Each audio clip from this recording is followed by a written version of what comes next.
Saya akan ulangin. Apakah bentuk buku tersebut berubah setelah masuk ke dalam tas? Jawabannya adalah tidak ya. Jawabannya bentuk buku tidak berubah, berarti bentuknya tetap. Buku yang masuk ke dalam tas, maka bentuk tersebut tetap wujudnya adalah bentuk buku. Berarti wujudnya tetap tidak berubah ya. Nah, buku adalah contoh benda padat. Buku adalah contoh benda padat.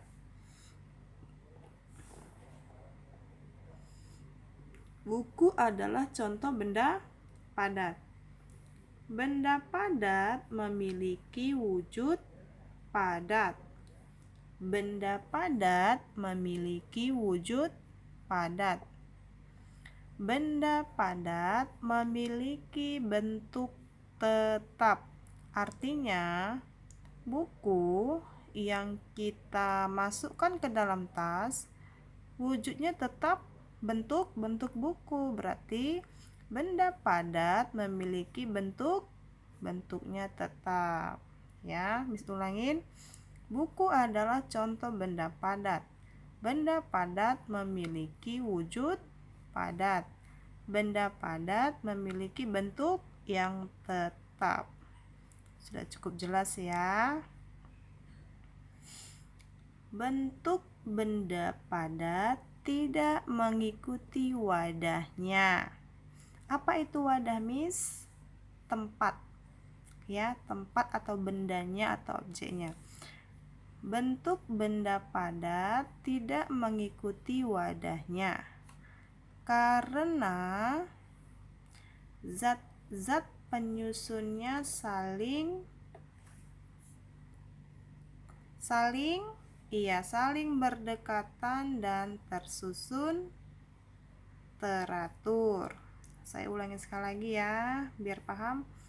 Bentuk benda padat tidak mengikuti wadahnya karena zat-zat penyusunnya saling berdekatan dan tersusun teratur. Oke.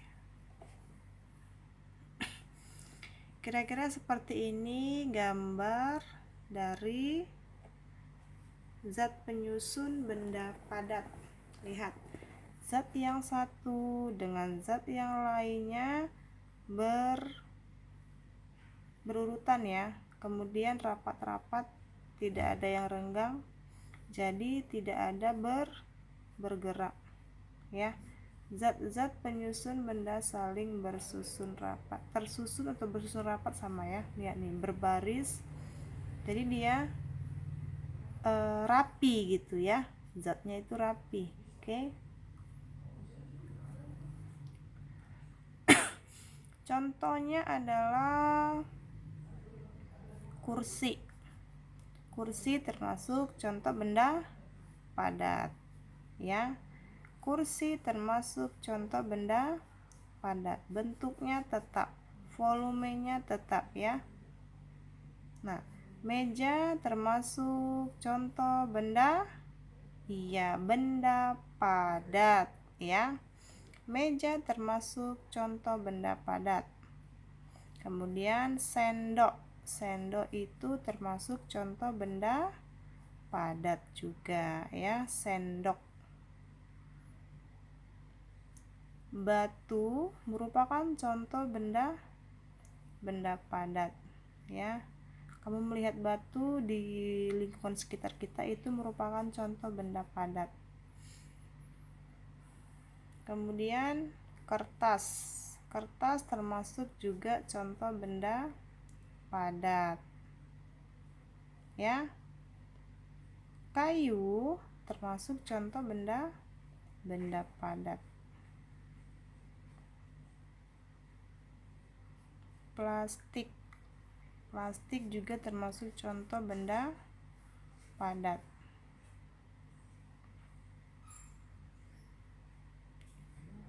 Logam termasuk contoh benda contoh benda padat. Uang logam termasuk contoh benda padat ya. Oke, kira-kira sampai di benda padat sudah cukup jelas? Saya ulangin. Ini adalah gambar zat penyusun benda padat. Zat-zat penyusun benda padat saling berserapat, seperti ini gambarnya. Jadi kalau ada latihan, coba gambarkan zat-zat penyusun benda padat seperti ini gambarnya ya, rapat-rapat. Kemudian contohnya adalah ada kursi, ada meja, ada sendok, ada batu, ada kertas, ada kayu, plastik, uang logam. Nah, ini adalah contoh benda padat. Sampai sini kira-kira sudah paham? Baik, sudah mulai paham ya. Masuk ke penjelasan benda cair. Nah, kita membahas apa Miss benda cair? Diperhatikan dulu ya contoh dari benda cair dan penjelasannya. Nah, ini adalah gambar benda cair. Ini gambar jus buah. Ya. Jus buah ini termasuk kelompok benda cair. Oke.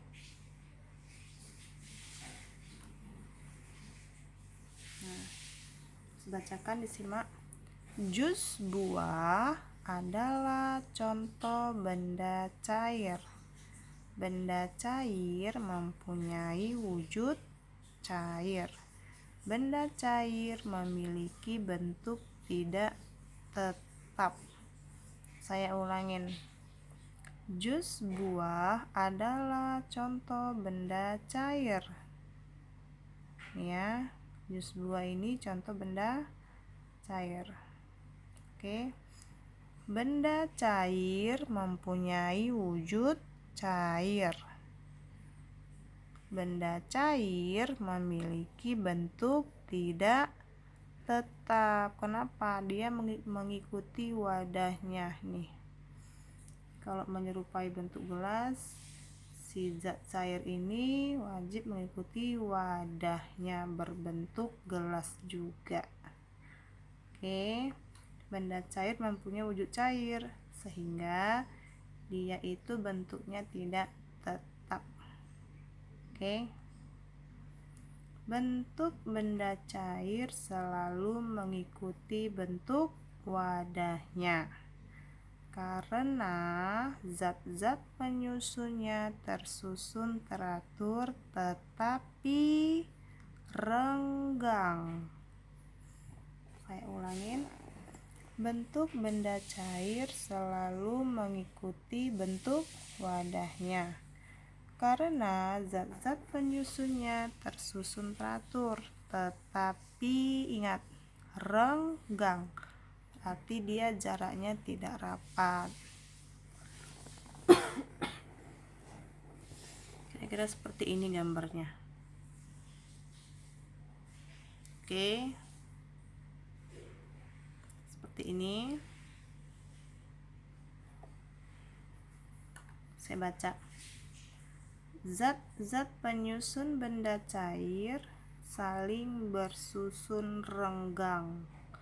Jadi zat yang satu dengan zat yang sebelahnya ini ada jarak. Ini juga ada jarak. Ini jarak. Jadi dia renggang. Inilah yang dikatakan renggang. Jadi tidak rapat. Ya, renggang. Nah, contohnya adalah ini gambar apa? Sudah ada keterangannya. Ini gambar secangkir atau sebotol susu. Jadi ini dia mengikuti wadahnya, menyerupai bentuk botol, menyerupai bentuk gelas. Oke. Contohnya adalah susu. Kemudian teh. Contoh benda cair ini adalah teh.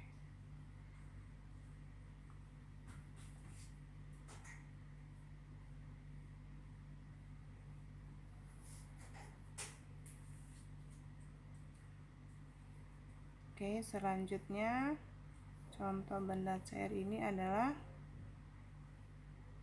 air ya.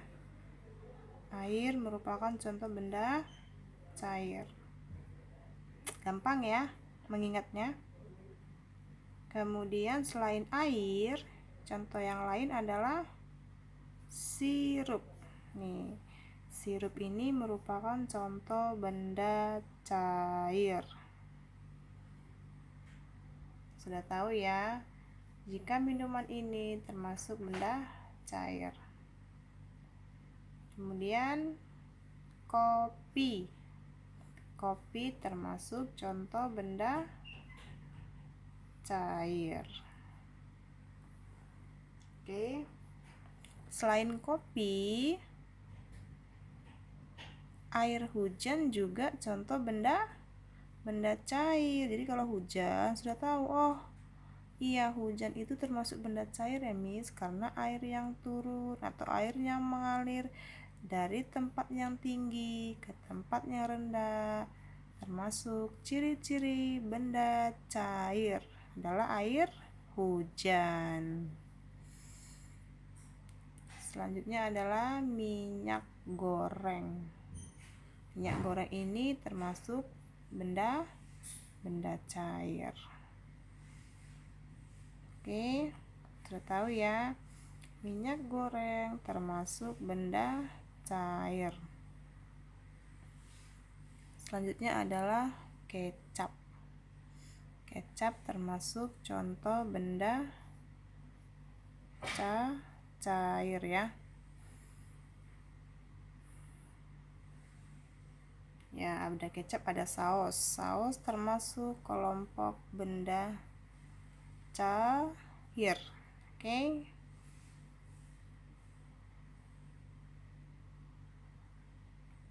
Selanjutnya, oke. Kira-kira sampai di benda cair sudah paham? Ulangin dari sini. Zat-zat penyusun benda cair saling bersusun renggang. Gambar zatnya seperti ini. Ya. Oke. Nah, contohnya adalah susu, benda cair, teh. Yang suka minum teh, ternyata teh itu termasuk benda cair. Air, sirup, kopi, air hujan, minyak, kecap, saus. Oke, itulah contoh benda cair. Sekarang kita masuk ke benda gas yang terakhir ya. Wujud benda yang terakhir ini adalah benda gas. Oke, diperhatikan detail untuk benda gas. Nah, langsung masuk ke gambar ini, ada gambar balon. Kenapa balon Miss? Balon ini termasuk benda gas karena isi balon ini adalah udara atau gas ya. Jadi harus diisi dulu dengan udara, makanya bisa mengembang ya, berbentuk nih ya, seperti itu. Nah, saya mau baca, didengarkan. Benda yang mengisi balon adalah udara. Benda yang mengisi balon adalah udara. Saya ulangin. Benda yang mengisi balon adalah udara. Right? Benda berwujud gas disebut benda gas. Benda berwujud gas disebut benda gas. Benda yang berwujud gas disebut benda gas.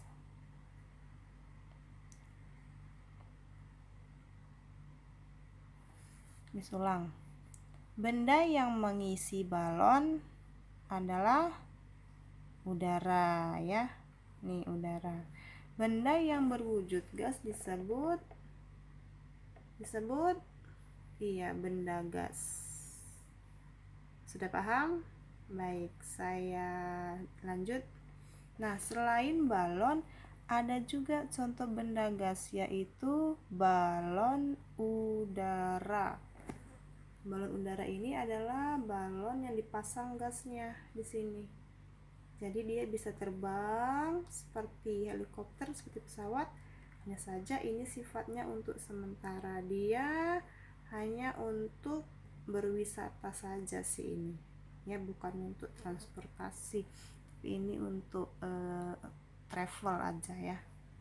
Jadi ini dimanfaatkan untuk travel, tapi ini termasuk balon udara, masuk benda gas. Oke. Ini gambarnya sudah cukup jelas. Balon udara. Kemudian saya baca lagi keterangannya.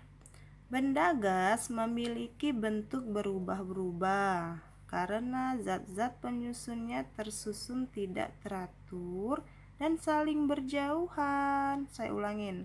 Benda gas memiliki bentuk berubah-ubah karena zat-zat penyusunnya tersusun tidak teratur. Susunannya tidak teratur dan saling berjauhan. Saling berjauhan, gambarnya ini. Nih, lihat. Zat yang satu dengan zat yang lainnya jaraknya berjauhan sehingga tidak teratur. Cukup jelas ya. Zat-zat penyusun benda gas tidak teratur dan saling berjauhan. Ini gambarnya. Jadi kalau dia suruh latihan, coba kamu gambarkan zat penyusun benda gas. Inilah gambarnya. Nah, disuruh gambar zat penyusunnya. Zat yang satu dengan zat yang lainnya jaraknya berjauhan. Oke. Selain balon udara, contoh benda gas adalah tabung pemadam kebakaran. Ini ada tabung. Tabung apa ini, Miss? Tabung pemadam kebakaran. Banyak sih contohnya. Miss ambil contoh sedikit aja. Kemudian selain tabung pemadam, ada namanya tabung gas. Tabung gas ini untuk apa, Miss? Ini biasa digunakan untuk di dapur ya. Untuk apa ini, Miss? Untuk masak ya. Kalau di dapur kan ada kompor gas tuh. Kompor gas tuh nggak bisa hidup kalau tidak ada tabung gasnya. Jadi ini gunanya untuk masak. Oke. Tabung gas termasuk contoh benda gas. Tabung gas. Oke. Selanjutnya asap. Asap ini merupakan contoh benda gas. Jadi kalau asap seperti ini kan cerobong ya. Tuh, cerobong pabrik. Ini biasanya kalau asapnya sudah tidak baik ya untuk udara yang sehat, tercampur, akhirnya dihirup oleh manusia, apa yang terjadi? Nah, ya, polusi udara atau udara kita tercemar untuk asap yang beracun. Ini biasanya nih cerobong ini ya, cerobong dari pabrik-pabrik atau industri. Nah, dianjurkan untuk menanam pepohonan ya. Jadi manusia menghirup udara yang segar, bukan menghirup asap yang sudah berpolusi. Polusi itu apa, Miss? Polusi itu adalah udaranya tercemar. Oke. Asap termasuk benda gas.